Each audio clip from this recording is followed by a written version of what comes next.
Et bonjour à tous et salut les bichons, c'est Laurent Jacquet pour Bichon TV, j'espère que vous allez bien.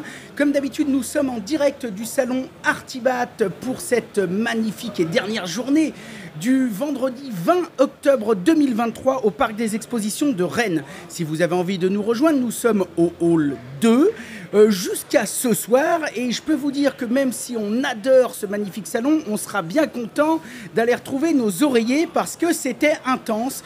C'est une édition vraiment pleine de bonne humeur et avec beaucoup de visiteurs, c'était génial. Aujourd'hui, pour cette table ronde, pour cette émission, j'ai la chance d'avoir 4 intervenants autour de la table absolument fabuleux qui, je pense, vont être passionnants.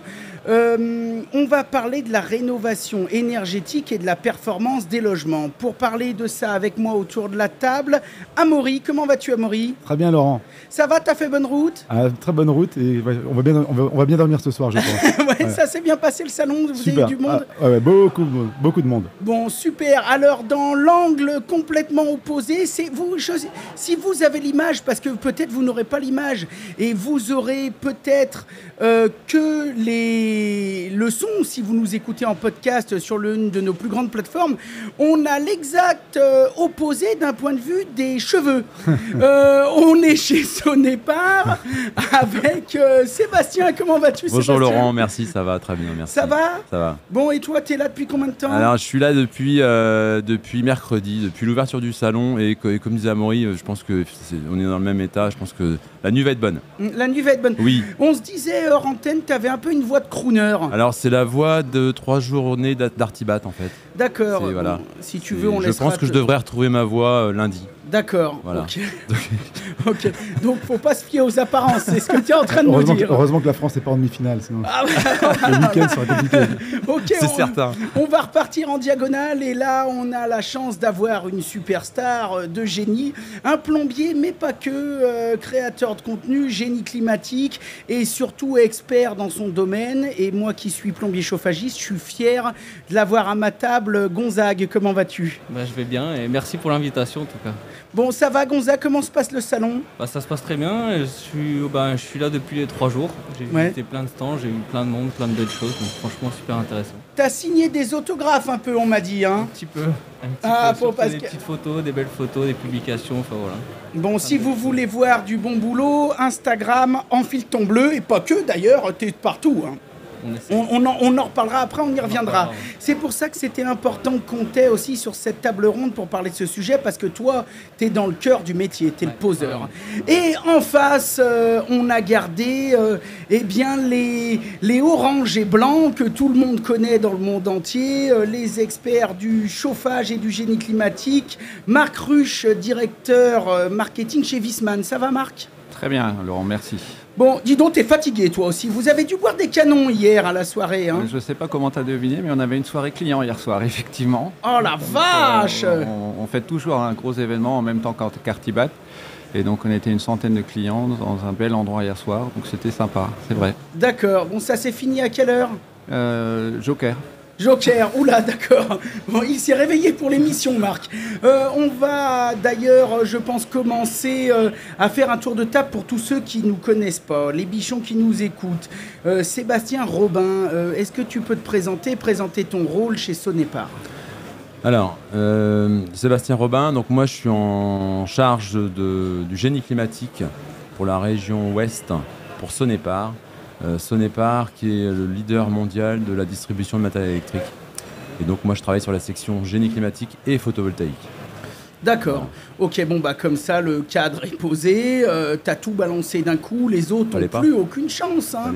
Leader mondial de la distribution électrique. Oui, absolument. C'est ça. Combien de points de vente en France ? En France, 400 points de vente. On vous trouve un peu de partout, finalement. Oui, partout. Bon, très bien. Vente aux professionnels, bien sûr. Absolument. Ok. En face, je vais revenir sur Amaury. Est-ce que tu peux te présenter un peu plus en détail ? Avec plaisir. Donc, Amaury Omnes, donc moi je suis directeur général de Hirsch Isolation. Donc Hirsch Isolation, donc on est spécialiste on est transformateur de polystyrène expansé, donc on fabrique des matériaux isolants pour le bâtiment, donc pour toute l'enveloppe du bâtiment.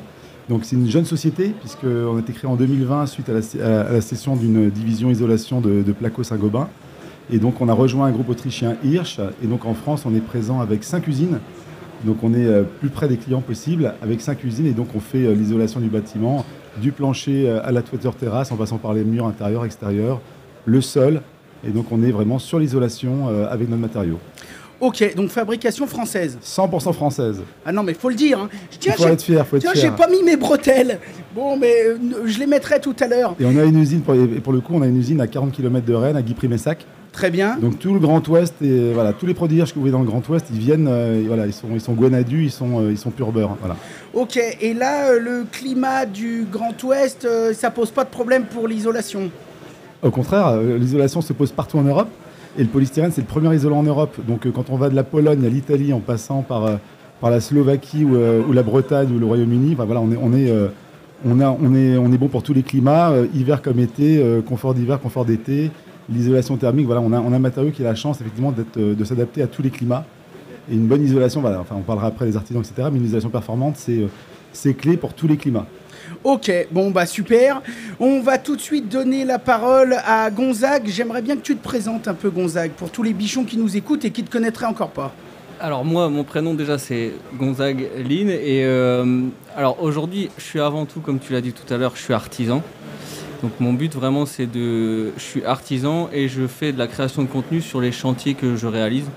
Donc le but c'est vraiment d'accompagner les différentes personnes qui peuvent être en reconversion, les ouvriers, les artisans qui sont seuls, de leur montrer un peu ce que je fais, de leur donner des astuces et surtout de pouvoir échanger sur les réseaux sociaux et vraiment de mettre en confiance soit les gens qui veulent se lancer dans le métier ou qui sont déjà dedans, qui ont un peu d'appréhension. C'est vraiment d'essayer de les accompagner sur le chantier, présenter tout ce qu'on peut faire, toutes les solutions qui peuvent s'offrir à nous dans le métier. Et donc voilà, ce que je fais sur les réseaux, c'est surtout ça, c'est vraiment essayer de donner confiance aux gens de se lancer, de ne pas croire que c'est impossible, c'est surtout de montrer que tout est possible et qu'on peut faire vraiment du bon boulot et que les clients sont réceptifs à ça. Donc voilà, c'est vraiment le but, quoi. Super. Moi, je retiens quelque chose de Gonzague que je connais, c'est bon boulot. C'est vrai que toi, tu partages tes journées de boulot, tu montres un petit peu ce que tu fais, tu travailles avec plein de marques, des fabricants. Ouais, on fait des grosses rénovations. Voilà, tu fais des grosses rénovations, donc tu mets en œuvre des systèmes et pendant que tu les mets en œuvre, tu fais d'une pierre deux coups, puisque tu profites de ce moment pour te filmer et donc partager ces techniques sur les réseaux. C'est surtout qu'en fait, j'essaie d'apporter mes solutions pour que demain, les artisans qui sont sur le chantier perdent moins de temps. Moi, je me suis souvent retrouvé confronté quand j'ai ouvert ma société, un peu des fois dépourvu dans certaines situations compliquées. Et le fait de pouvoir partager ça, en fait, c'est qu'on va vraiment donner nos astuces et ça va faire gagner du temps aux prochains artisans, aux gens qui sont en reconversion, qui ont moins eu la possibilité de se former. Moi, j'ai eu l'avantage de pouvoir me former chez les Compagnons du Devoir pendant 7 ans et c'est pas forcément donné à tout le monde, surtout quand on est en reconversion. Forcément, on a la contrainte, on va dire, de salaire qui, à un moment donné, on peut pas passer trop de temps à se former. Et donc vraiment, ce que je veux faire et ce que je souhaite faire et ce que je fais aujourd'hui, c'est ça. C'est vraiment d'apporter des solutions et de leur faire gagner du temps et leur montrer un peu ce qu'on peut faire un peu sur les chantiers, quoi. Eh bien super, tout à ton honneur, Gonzague. Marc, est-ce que tu peux, pour tous ceux qui ne te connaissent pas ou qui ne connaîtraient encore pas Viessmann, te présenter ? Bien sûr, donc Marc Ruche, moi je suis directeur marketing pour Viessmann en France. Alors Viessmann, je vais commencer par le groupe, qui est un groupe familial, 4e génération. Ça fait plus de 100 ans qu'on existe, 106 ans exactement, 1917 la création. Et donc c'est un groupe qui compte plus de 14 000 collaborateurs à travers le monde. En France, on est à peu près 1200. Donc avec en France un site de production qui est dans l'est de la France, à côté de Metz, 85 000 m², où on produit en fait des pompes à chaleur pour l'eau chaude sanitaire, des ballons d'eau chaude, du solaire thermique, et puis depuis peu, mais je pense qu'on aura l'occasion d'en parler dans le cadre de la rénovation, des batteries de stockage électrique. Donc c'est la grande tendance actuellement. Alors, j'aimerais quand même préciser quelque chose. Il me semble, tu me dis surtout si je dis des bêtises, il me semble qu'on trouve du Viessmann que chez Viessmann. Tout à fait. Donc Viessmann, c'est une particularité sur le marché français. On est en direct avec notre réseau d'installateurs. Ok, donc comme ça, aucun souci. Moi, ce qui m'intéresse de savoir maintenant, c'est votre vision un petit peu sur ce marché de la rénovation énergétique. Bon, la rénovation énergétique, aujourd'hui, je pense plus qu'il y a bien besoin d'expliquer à qui que ce soit ce que c'est. On a des millions de logements en France. Il faut qu'on fasse des économies de pognon, des économies d'énergie à tout point de vue, pour la planète, pour le portefeuille de chacun, parce que l'énergie va devenir rare. Et donc, pour ça, on a besoin d'optimiser. Alors, on a besoin d'optimiser de deux façons. La première façon, c'est l'adage bien connu, la meilleure énergie, c'est celle qu'on ne consomme pas. Donc, on a besoin d'économiser par la conception de l'habitat, par l'isolation, par l'enveloppe. Mais la deuxième façon d'économiser, eh bien, c'est de travailler avec des systèmes de création, de fabrication d'énergie, en tout cas, qui sont de moins en moins gourmands. Comment ça se traduit dans vos métiers ? Comment vous analysez un petit peu le marché ? Parce qu'on entend tout et n'importe quoi, et j'aimerais qu'on refasse au jour d'aujourd'hui, au 20 octobre, un petit bilan. On entend qu'il y a des primes, après qu'on ne sait pas si ça va rester, etc. J'aimerais donner la parole au distributeur en premier, qui a une vision d'ensemble, et ensuite on viendra un petit peu sur les différents éléments. Comment tu ressens le marché actuellement ? Alors, il est vrai que, comme tu l'as dit Laurent, la rénovation énergétique, c'est un très vaste sujet avec énormément de solutions. Et comme tu l'as dit, le but premier, c'est l'énergie la moins chère, c'est celle qu'on ne paye pas. Et je te rejoins complètement. Après, nous, dans notre métier, c'est aussi d'apporter des solutions à nos installateurs, à nos clients, que ce soit sur les générateurs de chauffage, les émetteurs, et après sur la partie photovoltaïque, où là on a un boom, une explosion du marché qui se fait. La demande, elle est liée surtout à l'explosion de nos factures d'électricité, et donc c'est ce qui guide ce marché. Donc nous on est porteurs, voilà, on essaie d'accompagner nos clients avec différentes solutions, que ce soit sur la partie ventilation, sur la partie pompe à chaleur, sur la partie chaudière. Enfin voilà. Le but étant toujours le même, c'est de réduire la facture d'énergie et de réduire les émissions de CO2.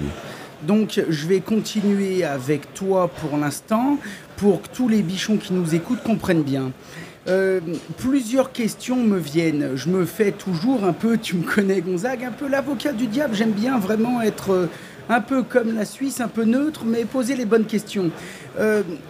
Sonepar s'est lancé à corps perdu, au-delà du photovoltaïque, dans le génie climatique. Oui. Sonepar est un revendeur électrique qui intéresse particulièrement tous nos amis électriciens. Mais les génies climatiques, c'est les plombiers à la base, non ? Comment ça se passe ? Le métier donc a évolué et évolue. Oui, le métier a évolué, comme tu dis, et évolue. Dans le sens où aujourd'hui, nos clients qui sont à la base, comme notre nom l'indique, on est distributeur de matériel électrique.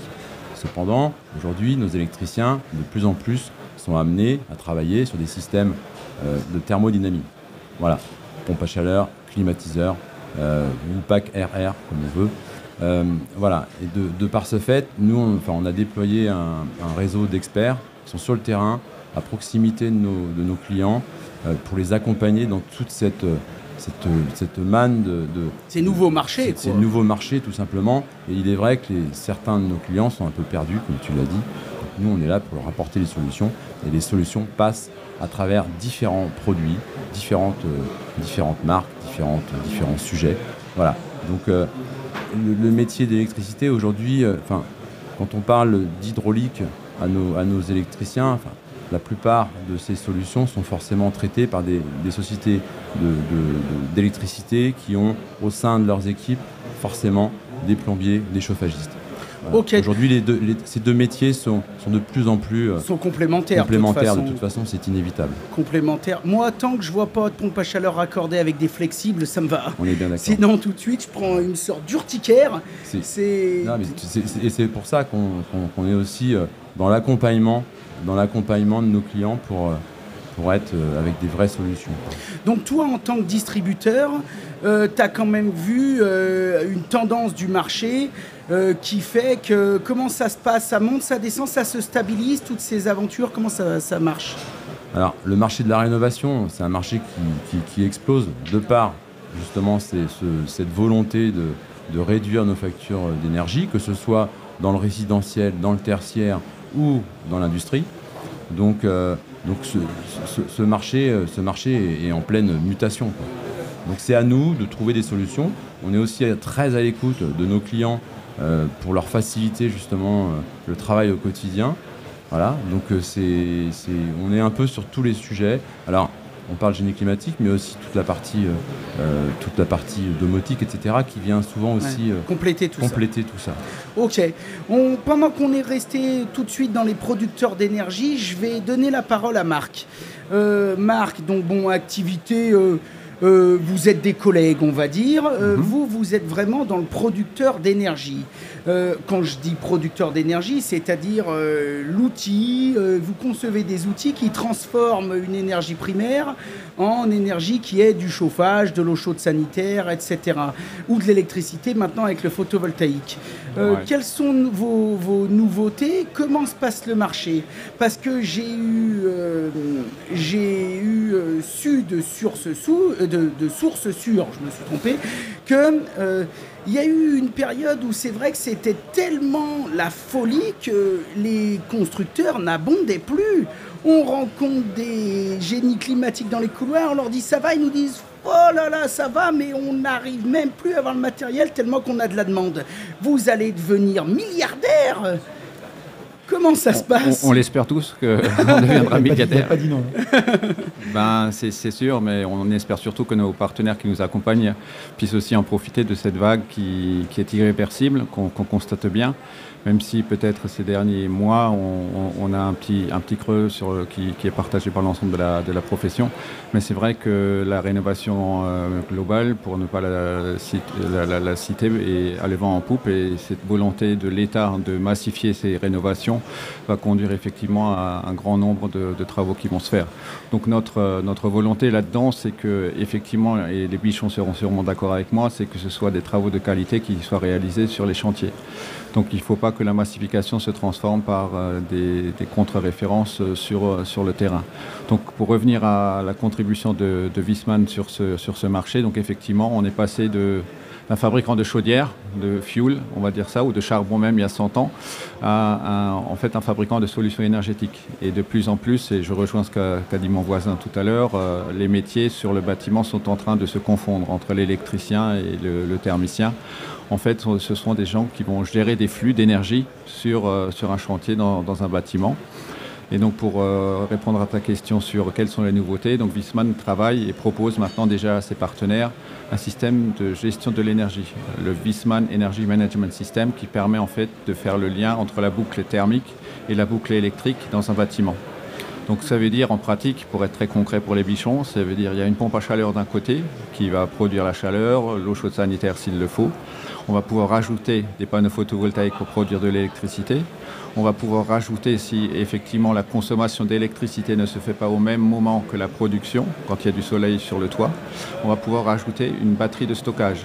Cette batterie de stockage, en fait, va permettre de délivrer l'électricité le soir, par exemple, quand on en a besoin. Et donc, et ça viendra de plus en plus, si on a besoin d'une borne de recharge de véhicules électriques, on peut la rajouter. Et ce qui fait la différence par rapport à tous ces composants, puisque tous ces composants, on les trouve sur le marché, la différence que Viessmann m'a proposée, c'est qu'on peut optimiser le fonctionnement de tous ces composants avec une application que le particulier peut piloter. C'est une sorte de domotique à votre niveau qui met en lien tous vos systèmes. Exactement. Donc tout ce qui est énergétique dans le bâtiment peut être piloté par une application unique. Pendant que j'étais autour des micros, Marc, tu l'as dit, le fuel, on n'a pas besoin de faire de dessin, c'est amené à disparaître complètement. Le gaz est encore présent, la pompe à chaleur, le solaire thermique et le solaire photovoltaïque. Quelle est à peu près, pour ma curiosité et celle des bichons, la part de chacune de ces choses? Est-ce que certains marchés écrase complètement les autres ou est-ce qu'il y a un équilibre? Comment ça se passe? Après, je vais pouvoir parler plus de notre situation, puisqu'on est multi-énergie, on est présent sur toutes les énergies que tu viens de citer, même en rajoutant la biomasse. Même le bois, oui. La biomasse sous forme de bois bûche ou de bois granulé. Donc effectivement, j'ai envie de dire, il y a 2-3 ans, on était majoritairement sur les énergies fossiles. Donc c'était fuel gaz et effectivement depuis 2 ans maintenant on a une inversion de la tendance et effectivement les générateurs, tout ce qui est production énergétique, c'est plus des énergies renouvelables. Ça correspond vraiment à la demande du marché. Et puis sur la chaudière gaz, puisque tu l'as cité aussi, on a quand même eu quelques inquiétudes ces derniers mois. Oui, avec on a eu peur quoi. Jusqu'à la rentrée où effectivement le message a été donné que ils ne vont pas la retirer tout de suite ou l'interdire tout de suite, quoi. Oui, bah oui. Après, vous avez aussi les solutions, comme d'ailleurs ton collègue de gauche, chez nos amis de Sonepar, la solution aussi qu'on voit de plus en plus de climatisation réversible qui arrive aussi en force, parce qu'on en parlera après en parlant d'isolant, mais on a aussi des besoins d'énergie dans un sens, mais de l'autre côté, il fait de plus en plus chaud, et donc la climatisation prend également une part importante dans le marché, j'imagine. Tout à fait, donc le confort d'été prend beaucoup plus de place dans les rénovations. Et d'ailleurs, ça c'est une nouveauté aussi qui a été annoncée la semaine dernière dans le cadre des programmes de subvention de l'année prochaine. Le confort d'été sera pris en compte, donc c'est une grosse nouveauté. Donc tout le monde, tous les bichons ont sûrement entendu parler des passoires thermiques et on commence à parler de bouilloire thermique pour parler de l'inconfort en été. Donc ça c'est plutôt une bonne nouvelle qu'on puisse officiellement maintenant parler de confort d'été et que ce soit pris en compte dans tout ce qui aide. Eh bien Marc, tu m'as fait une transition parfaite pour donner la parole aux pros de l'isolation. Comment vous appréhendez le marché? Comment ça se passe? Qu'est-ce que vous constatez? Alors déjà, on est quand même dans une actualité très riche. Ah Maurice, ça ne dérange pas, je te demande une seconde. Si tu peux reculer, toi, pour le coup, ton micro. Voilà, là, reste comme ça, t'es parfait. Ah, c'est parfait. Ok, très voilà, bien. Vas-y, alors, explique-nous. Donc l'actualité est très riche, puisqu'il y a pas mal de nouveautés qui sont sorties là, très récemment cette semaine. D'accord. Donc avec le nouveau système d'aide MaPrimeRénov', Ouais. avec très clairement, on voit que les objectifs que déclare le gouvernement depuis un moment, maintenant ils sont mis en œuvre avec des aides qui vont en fonction du nombre de classes qu'on va gagner en diagnostic de performance énergétique du bâtiment. Donc des aides qui sont de plus en plus hautes. Plus on gagne de classes en performance énergétique, plus on a d'aides. Donc on voit bien que l'objectif qui est de transformer les passoires énergétiques en maisons bien isolées, enfin en tout cas avec une performance thermique qui soit correcte, ça se met en œuvre. Alors comme on est en France, il y a du nouveau, tout le monde demandait des programmes de rénovation globale, c'est le cas. Et maintenant que c'est sorti, tout le monde râle. Parce qu'on ne sait pas comment ça va marcher, l'ANAC qui prend une place importante, ça va être compliqué à mettre en œuvre. Je pense qu'il faut quand même féliciter ce qui se passe, puisque ça va dans le bon sens, et il faut qu'on le teste, il faut qu'on apprenne en marchant aussi. Donc ça ne va pas être parfait, c'est certain. On a connu pendant des années, là, ces 10 dernières années, c'était un peu la fête au monogeste en isolation. Donc voilà, les combles perdus avec la laine à souffler, les sous-faces, pour mon isolant par exemple, les sous-faces de plancher qui étaient rénovées comme ça, donc beaucoup de monogestes, qui apporte quelque chose, mais qui apporte finalement, si on parle de DPE, qui apporte une classe en moins. Mais ce n'est pas ça qui va révolutionner, qui va faire qu'on va atteindre les objectifs que s'est fixé l'État avec la feuille de route européenne, le Green Deal, etc. Donc il y avait besoin de faire une offre avec effectivement de la rénovation globale qui touche l'isolation et les équipements. C'est en place maintenant, c'est tout frais, c'est en place. Il y a des aides pour, il y a le PTZ qui a également été revu et élargi pour permettre d'améliorer le reste à charge et faire que le reste à charge il soit obtenu avec le PTZ.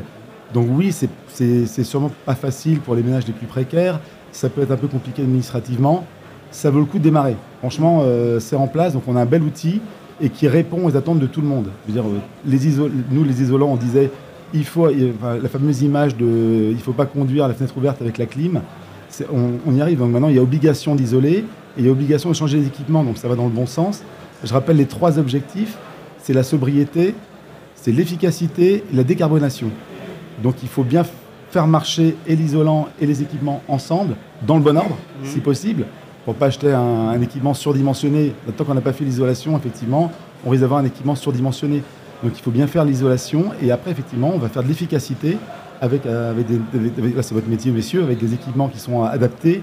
Et puis tout ça, la décarbonation avec effectivement le virage vers l'électricité, vers les énergies renouvelables avec le boom du photovoltaïque.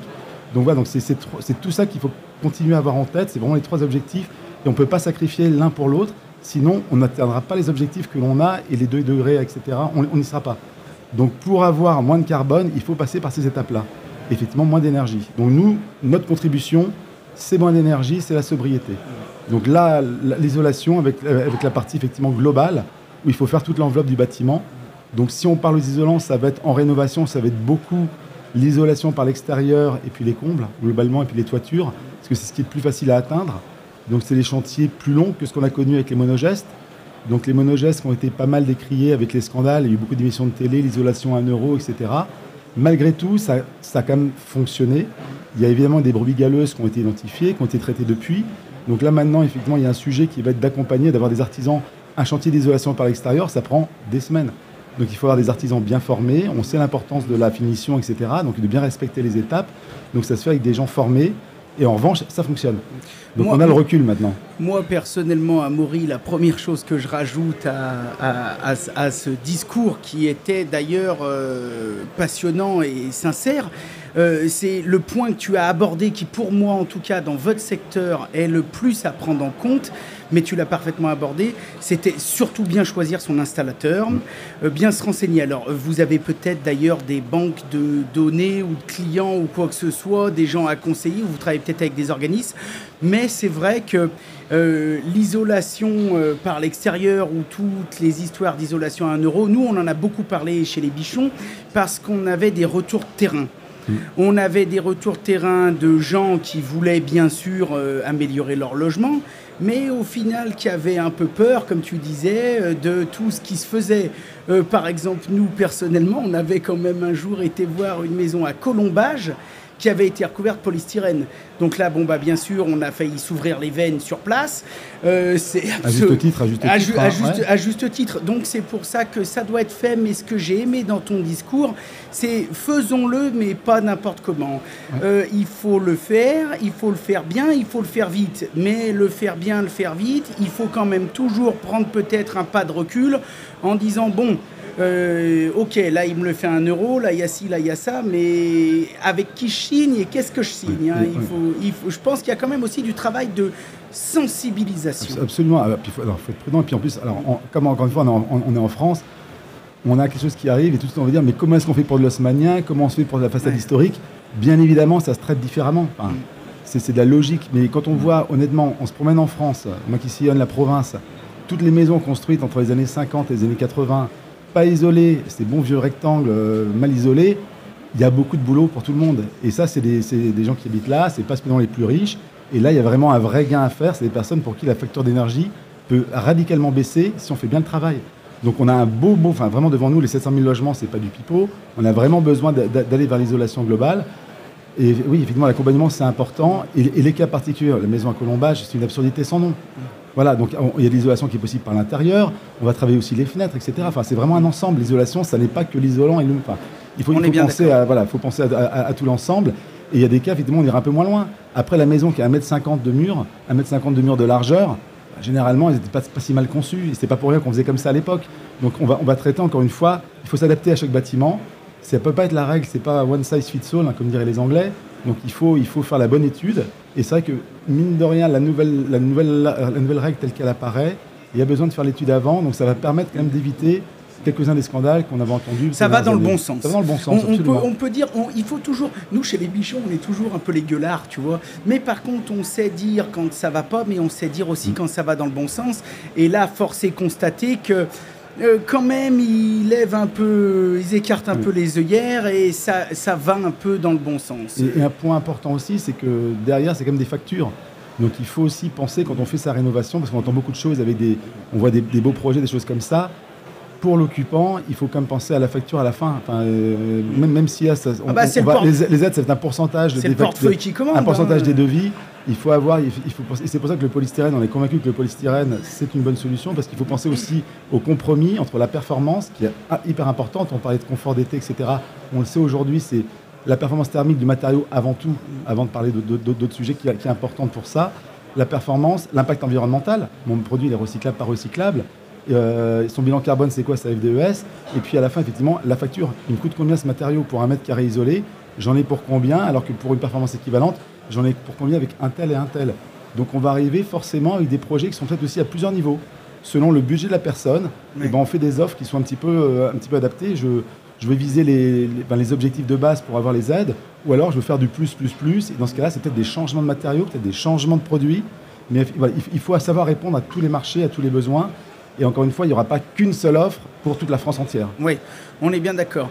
Et bien y croire, vous qui êtes distributeur, fabricant, pareil, bien y croire, être convaincu et montrer l'exemple. Avant de donner la parole à Gonzague, on s'était tordu de rire, on avait fait une émission dans un salon merveilleux des économies d'énergie. Tout le monde nous parlait d'économie d'énergie. Quand on allait sur le parking, il y avait des pick-up et des Mustang V8. C'était super marrant. Hein. Les gars, ils te disent, tiens, dis donc, nous, on est green à fond. Le gars, il sort, il monte dans un V8 et ça tartine, hein, je te dis. Je vais au boulot à vélo. Voilà. Non, mais tiens la vélo ou comme tu veux, on s'en fout, mais essayez de montrer l'exemple. Ou planquez-vous. Hein. Gonzague, comment ça se passe? Toi, tu roules en Mustang ou pas? Du tout. Bon, Je roule en électrique. Toi, moi, ce qui m'intéresse de savoir de ton point de vue par rapport aux trois spécialistes qu'on vient d'entendre, toi, tu es l'homme de terrain. Ouais. Donc, l'homme de terrain, tu es l'homme de l'art, on peut l'appeler C'est ça. comme ça. C'est toi qui mets en œuvre tous ces matériaux chez le client, mais c'est toi aussi qui es en contact direct avec le client. Quel est ton ressenti? Comment ça se passe? Est-ce que tu as l'impression, toi aussi, parce que t'es pas, ça fait déjà pas mal de temps que tu es sur les chantiers, est-ce que tu as l'impression que ça bouge dans le bon sens, que... Voilà. Moi, Parole à toi. très honnêtement, aujourd'hui, je vais en revenir un peu, par exemple, déjà, ne serait-ce qu'à l'isolation.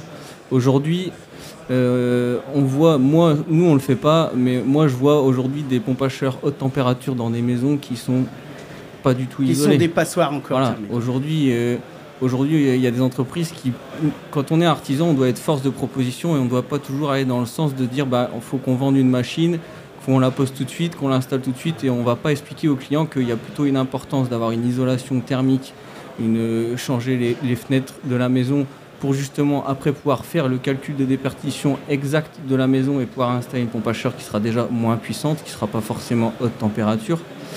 Et il y a aussi un souci, c'est que moi aujourd'hui, quand je vais faire des devis, je me retrouve surtout confronté, et ça c'est réel, plein d'artisans me le disent, je reçois plein de messages par rapport à ça, c'est qu'on est face à des entreprises qui vendent du financement. C'est-à-dire qu'on est face à des entreprises qui ne vendent pas une installation, qui ne proposent pas une solution à un client, ils sont là pour vendre du financement. Et ça, pour nous, c'est un énorme problème. C'est-à-dire qu'on a l'impression d'être dans une foire. C'est-à-dire que le client, il est perdu. Il nous explique qu'en gros, on lui a fait un tableau de calcul, qu'il allait faire autant d'économies, qu'en posant cette pompe à chaleur, ça ne va plus rien lui coûter, qu'il va payer 120 € par mois. Sauf que ce qu'il ne sait pas, c'est que ça va durer 20 ans. Et en fait, c'est tellement bien fait que le client, il se dit « Ok, ça ne me coûte rien et je vais avoir une pompe à chaleur ». Sauf qu'en finalité, ce ne sera déjà pas le cas. Et souvent, bien souvent, l'installation est très mal faite et on se retrouve 2 à 3 ans après à nous, en tant qu'artisans passionnés, à récupérer ce genre d'installation où si on met les mains dedans, on en devient responsable. Ouais. Et c'est là où c'est nous là où on a un gros problème. Et deuxièmement, c'est que aujourd'hui, je suis amené à dire à des clients, aujourd'hui, par rapport à vos revenus, même si vous pouvez avoir une prime, que votre pompe à chaleur en finalité va pas vous coûter grand chose, il faut aussi entendre que est-ce que demain vous serez capable de la réparer. Ouais. Et ça, aujourd'hui, nous on a des gens chez qui on intervient qui ont eu des installations de pompe à chaleur, qui a un problème frigorifique, on dépasse la garantie fabricant, on n'a pas forcément de certification ou de CERFA de mise en service, donc on ne sait pas ce qui a été fait. Et dès qu'on fait une manipulation frigo, mine de rien, ça prend du temps. Et le temps, ça coûte de l'argent. Et quand on a des gens qui touchent le SMIC, qui ont peut-être payé leur pompe à chaleur à 1 €, quand on leur fait un devis, ils seront incapables de la réparer. Ouais. Donc aujourd'hui, moi, des fois, j'en viens à... Quand je fais une proposition à un client, c'est de dire, aujourd'hui, c'est pas de dire, voilà, vous n'avez pas les moyens, donc je vous la pose pas. C'est plus d'expliquer, de dire, voilà, un appareil, ça s'entretient. C'est comme si on vous offre une Ferrari. Si vous ne savez pas changer les pneus, ça ne sert à rien d'avoir une Ferrari. Il vaut mieux acheter une voiture moins chère que vous saurez entretenir, qui vous emmènera partout au travail, qui vous sera utile tous les jours. Mais aujourd'hui, c'est ça, c'est qu'on a des installations qui peuvent être performantes, bien faites, avec du bon matériel.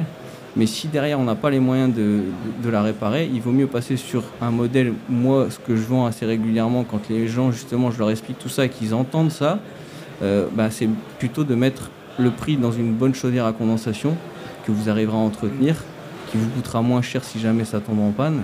Alors, ça me fait plaisir que tu abordes ce thème. T'as vu, Marc, dis donc, il a repris le sourire. Oui, des chaudières à condensation. Ce que je veux dire, c'est que ce qui me fait très plaisir, et je vais te poser 2 questions. Première question, quel conseil, toi, là, ici, tu pourrais donner d'ailleurs à un client pour qu'il choisisse correctement? Première question. Deuxième question, on ne parle plus sur les plateaux de télé, dans les émissions, chez les grossistes, dans les distributeurs, excusez-moi, moi je peux me permettre de dire ça, je suis génie climatique à la base. On ne parle plus que de pompe à chaleur. Mais enfin, c'est comme si c'est... Est-ce qu'on n'est pas dans une sorte de folie, d'hérésie? Le voisin a mis une pompe à chaleur, j'en veux une, patati. Après, aujourd'hui, on en parle parce qu'il y a des primes. Oui, mais au-delà de ça, toi, tu en penses quoi? Toi qui es plombier chauffagiste, quel est ton conseil et comment ça se passe? Aujourd'hui, c'est du très très bon matériel. Enfin, je veux dire, aujourd'hui, je suis convaincu de la pompe à chaleur. Tu penses que c'est l'avenir? Potentiellement l'avenir, mais pour moi, même j'ai envie de dire l'hybride, pour moi, mon avis personnel, moi je suis convaincu de l'hybride. Parce que là, on gère 2 énergies différentes et on utilise l'énergie la plus favorable en fonction des températures, de l'utilisation, etc. Donc quand tu dis hybride, ça peut être par exemple...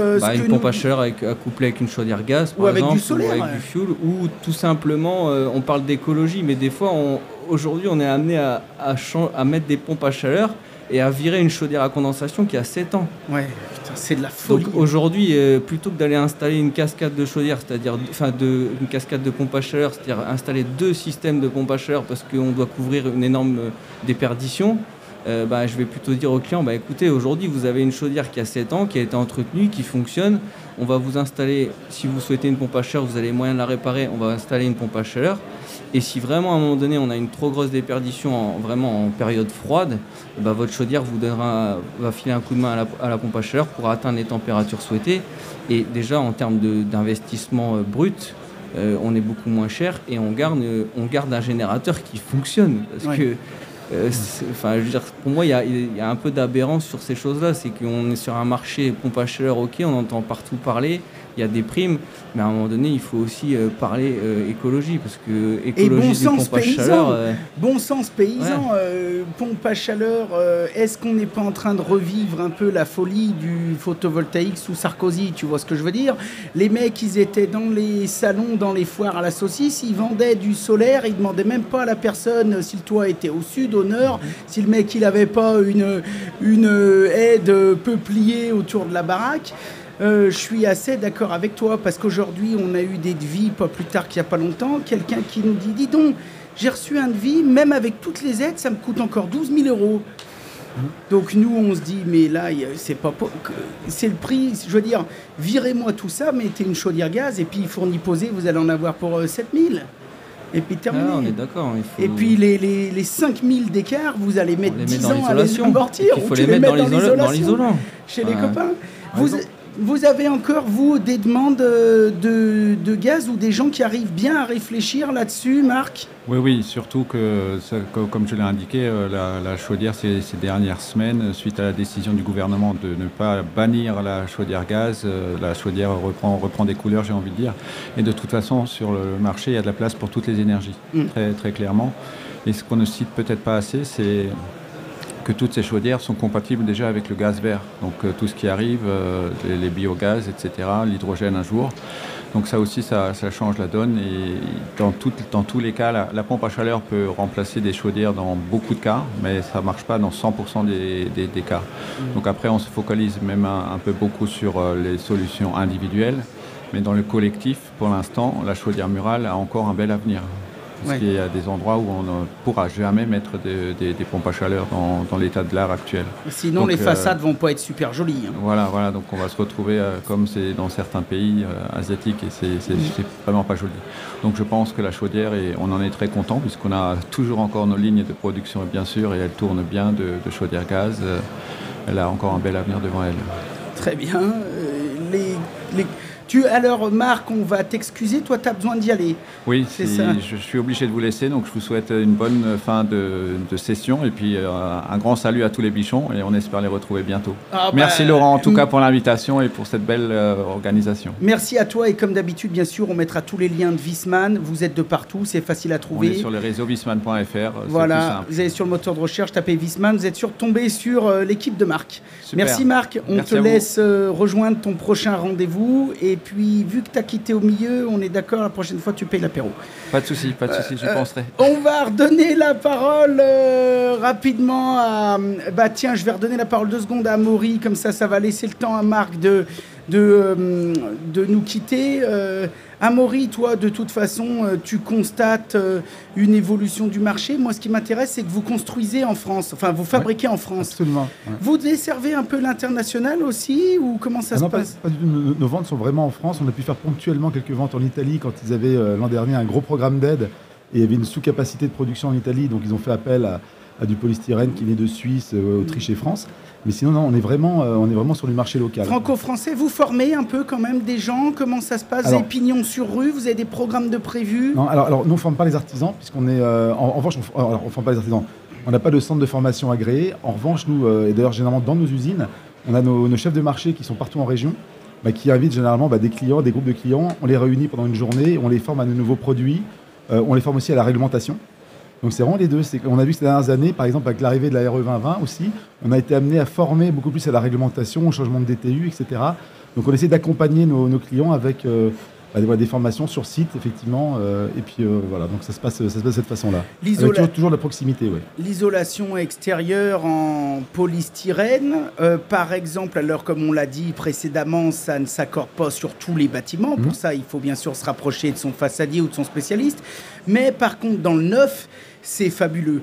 On a eu la chance de suivre en Savoie, au-dessus d'Aix-les-Bains, dans une région qu'on connaît bien, un artisan plâtrier peintre. Il a fait une maison en briques monomures. Donc déjà, tu vois le niveau. Et il a tout recouvert d'isolant comme ça. Alors bien sûr, avec une trame, un bel enduit, ça se voit plus. Donc à la fin, il a des murs de 50 cm. Et alors là, je peux te dire que la pompe à chaleur, la maman ou le papa d'ailleurs, fait des cookies, c'est fini, la baraque est chauffée. Ça, dans le neuf, je trouve que c'est vraiment adapté dans le cadre, par exemple, d'un matériau inerte qui n'a pas besoin de transfert d'hygrométrie, comme un mur en terre, etc. Là, c'est vraiment adapté. Oui.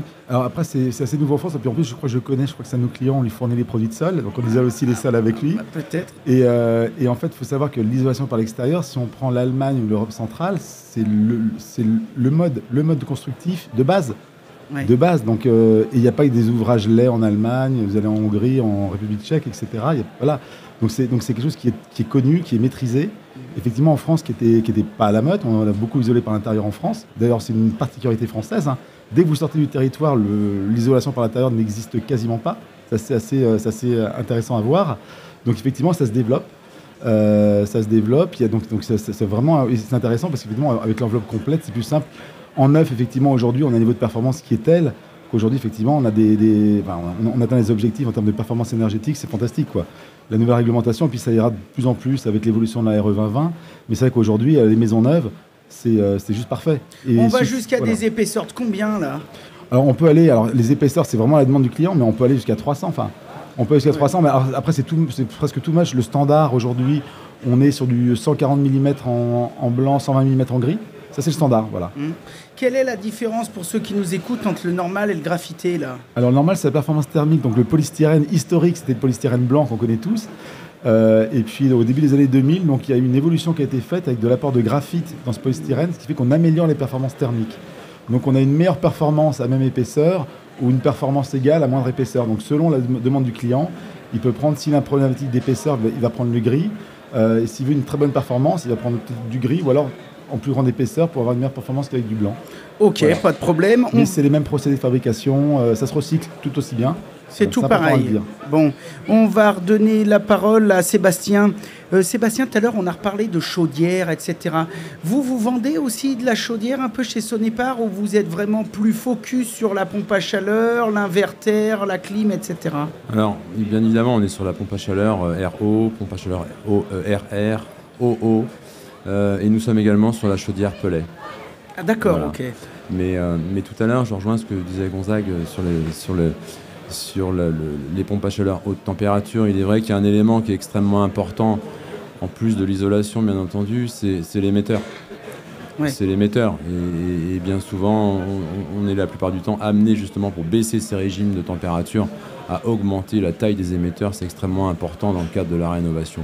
Donc c'est pour ça que je rejoins les camarades, c'est qu'on est tout le temps sur des solutions globales, sur une solution d'ensemble.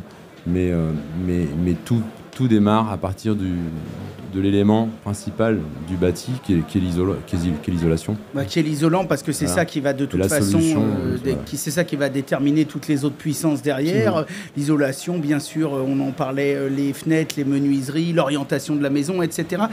Avant de terminer, un petit point qui peut intéresser les bichons. On a parlé de solaire. Oui. Photovoltaïque revient. Oui. Avantages, inconvénients, on entend un petit peu tout. Moi, je voudrais savoir comment on l'accorde. On l'accorde peut-être en hybride, comme disait Gonzague, pour l'optimiser, non ? Alors, effectivement, il y a les solutions hybrides qui sont encore pas, selon moi, tout à fait au point.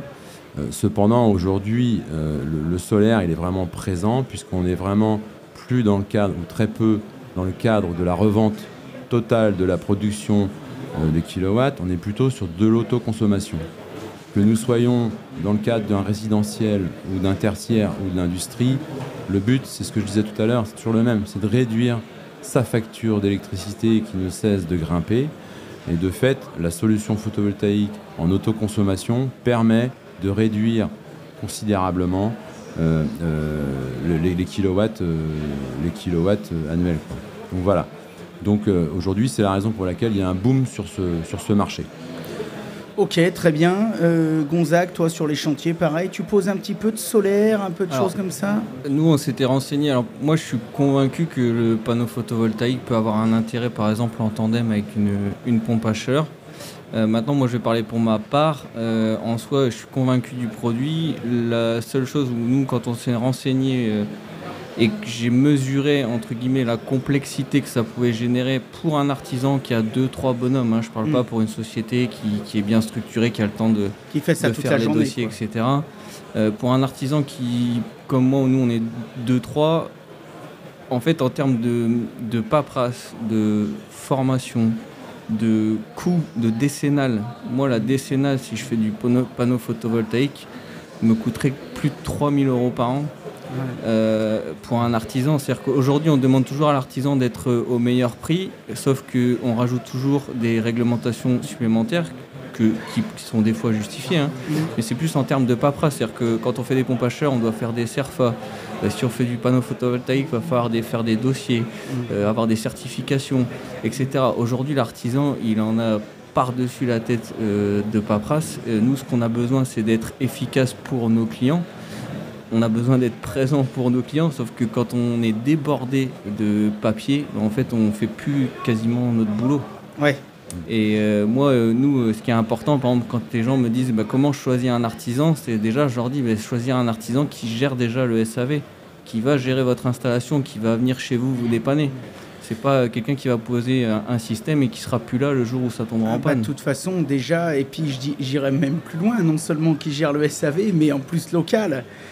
C'est sûr que les bichons qui nous écoutent, s'il y en a qui ont des projets, c'est évident que si demain quand tu habites à Lyon, tu prends une boîte qui est à Montélimar, qui va déjà faire 250 bornes pour venir te faire ton installation, c'est sûr et certain que le jour où elle a fini de serrer le flexible, parce que là pour le coup c'est du flexible les 3/4 du temps, tu la revois jamais de ta vie, hein. Elle va te faire signer un papier, tu vas lui faire un chèque et ce sera fin du bal, hein.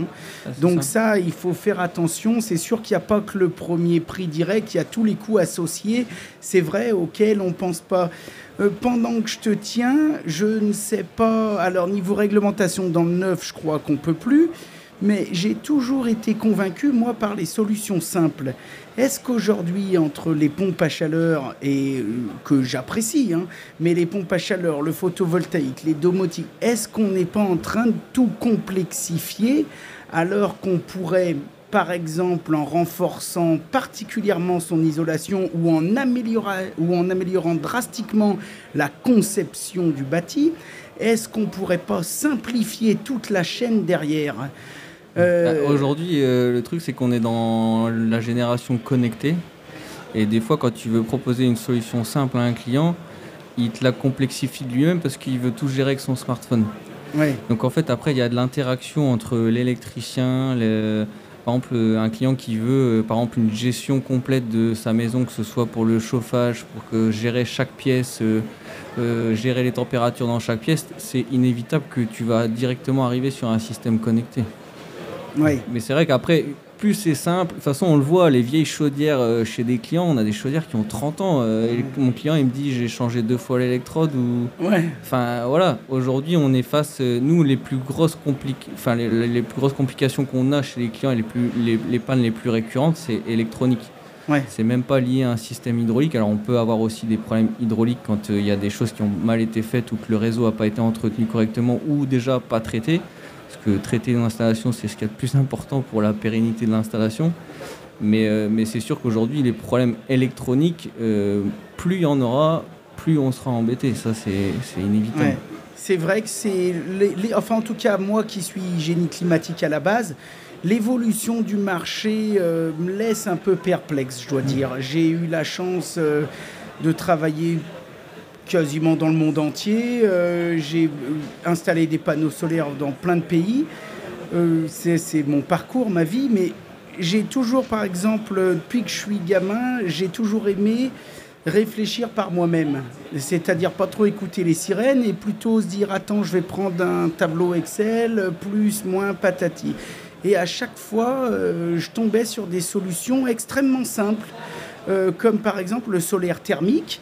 On n'en parle quasiment plus, mais pour moi, en plus, dans une époque où plus ça va, plus il fait chaud, je trouve ça incroyable qu'aujourd'hui, et sans aucune animosité envers le marché, je trouve ça incroyable aujourd'hui que les gens s'intéressent au photovoltaïque, alors que le thermique, pour moi, c'est 10 fois mieux. Il n'y a pas un brin d'électronique, c'est fiable, ça dure 30 ans, pollution zéro, fabrication locale, entretien zéro. Ça te fait 100% de ton eau chaude, pour ainsi dire. Au moins, si l'installation est bien faite, 50% de ton chauffage, encore plus si tu es en basse température. Et personne n'en parle. Et ça coûte moitié prix que le photovoltaïque et ça n'a pas fait 8000 bornes de bateau que ça vient de je sais pas d'où, où dès que tu t'intéresses un petit peu, tu te rends compte que l'énergie grise de ce genre de choses, c'est catastrophique.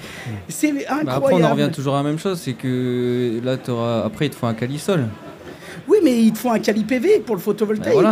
On est d'accord. On est d'accord. Mais en fait, c'est comme, tu vois, les pompes à chaleur, aujourd'hui, tu vois, si on veut avoir les aides, si on veut que le client ait les aides, il faut qu'on soit Calipac.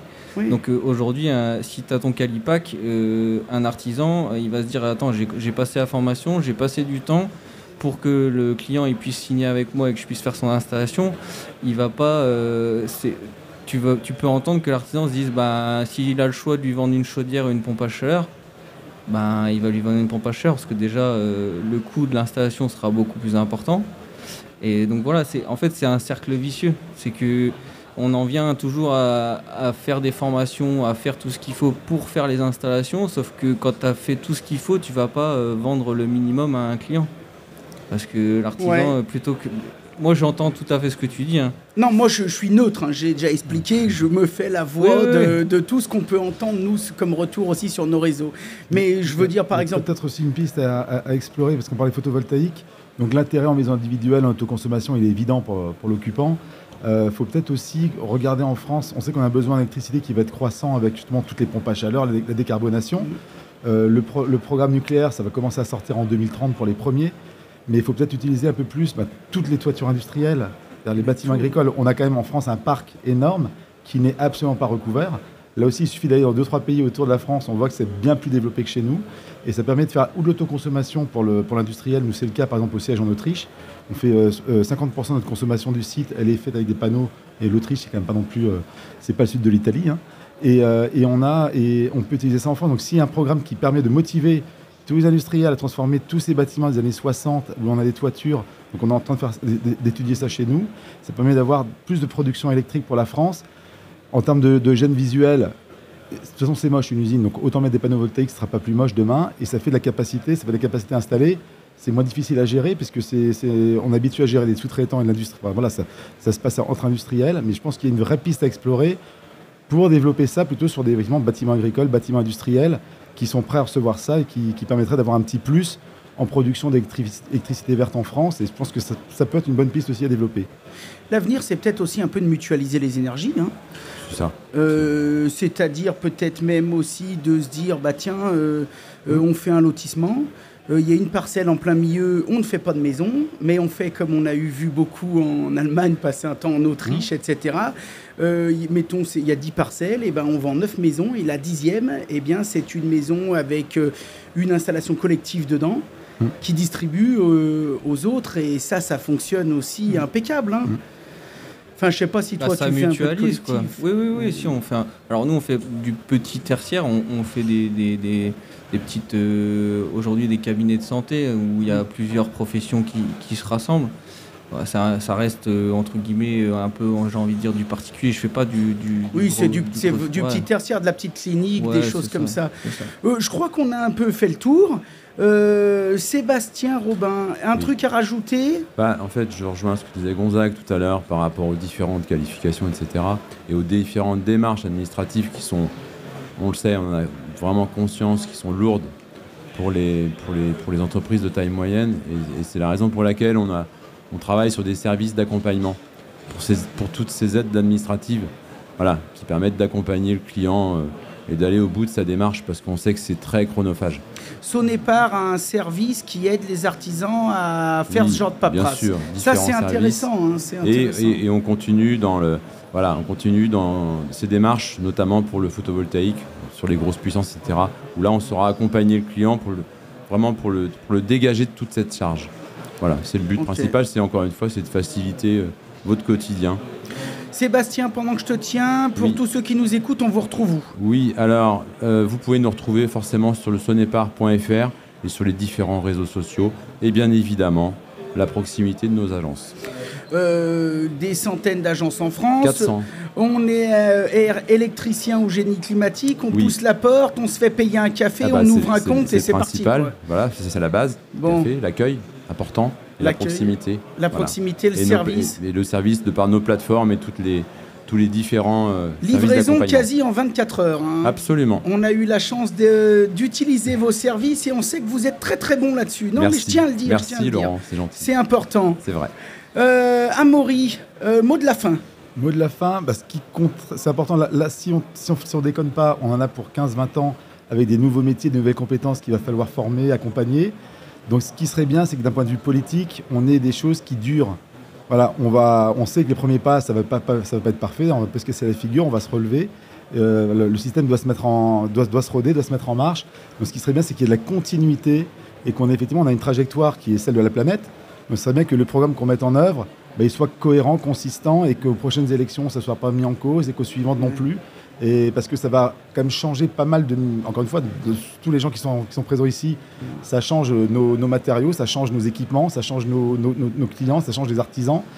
Il faut de la continuité et à ce moment-là, on sera performant et on atteindra les objectifs. Prendre un peu le temps de mettre en place tout ce qu'il y a à mettre en place, quoi. Absolument, et pas remettre en cause au premier coup de vent. Tiens, pendant que je te tiens, juste avant de donner le mot de la fin à Gonzague, une dernière petite question. Toi qui es dans les isolants extérieurs notamment, mais pas que, est-ce que tu te rapproches quand même des écoles d'un point de vue formation, les jeunes, les écoles, ils sont sensibles à ça, ils commencent bien à apprendre, comment ça se passe? Alors ça commence, on n'est pas les plus spécialistes, parce qu'on est beaucoup d'ETI dans notre domaine, donc on n'a pas la capacité de frappe de certains grands groupes qui ont effectivement des centres de formation dédiés. Mais on est juste comme je te disais tout à l'heure, nous c'est plutôt, on le fait avec nos clients qui ont eux-mêmes, qui accompagnent les formateurs, les jeunes, les apprentis, etc. Et nous, on le fait plutôt d'un point de vue technique sur des choses très ciblées chez nous dans les usines ou avec nos chefs de marché. Ok. Mais effectivement, il y a besoin de développer ces métiers-là. Enfin, l'artisanat est capital en France. Il faut absolument développer ça et ça donne des filières, c'est des emplois.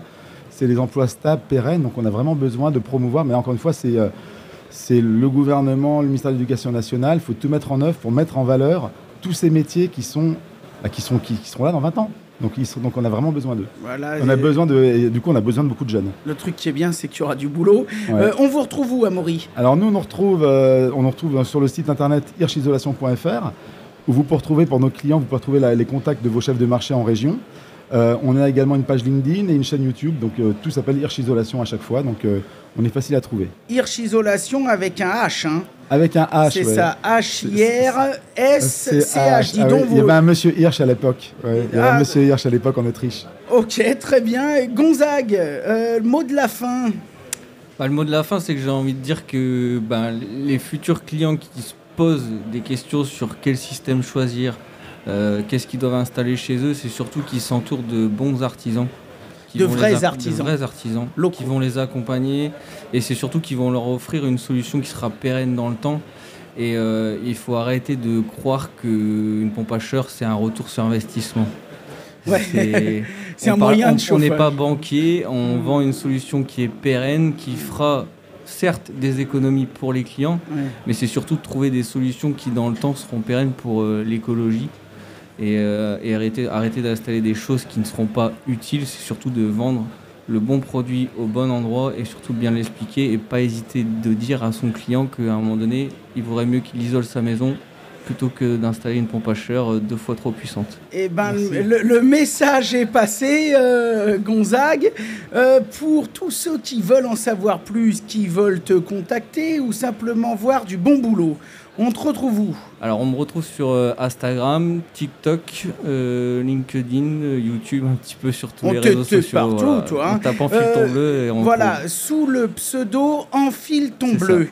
Vous allez voir un gars qui fait du bon boulot et surtout qui se bat dans la région du Nord-Pas-de-Calais. Qui se bat pour la profession. Ah, mais t'es dans le Nord-Pas-de-Calais. C'est ça, du côté de Lille. D'accord. Bon, là, c'est sûr. Et vous n'êtes pas au... On n'est pas embêté avec le chauffage. Hein. C'est ce que j'allais dire. La pompe à chaleur, ça suffit. Il ne faut pas passer autre chose. Non, l'hybride, beaucoup d'hybride. Ah ouais, d'accord. Bon, bon on va clôturer là-dessus. C'était une super émission, bien sûr. Merci, Laurent. On est obligé de s'arrêter un moment, mais c'est des sujets passionnants. On pourrait durer 2 heures. Donc, comme d'habitude, vous pourrez retrouver cette émission sur YouTube Bichon TV ou en podcast sur toutes les plus grandes plateformes du monde. Il n'y a qu'à taper Radio Bichon. Tous les liens de nos invités seront en description. Et on rend l'antenne. Je vous donne rendez-vous pour le dernier live de la journée qui parlera aussi d'un sujet qui me tient à cœur, l'écologie, la gestion de l'eau. Là aussi, il y aura de quoi dire. Merci, au revoir. Merci beaucoup. Merci.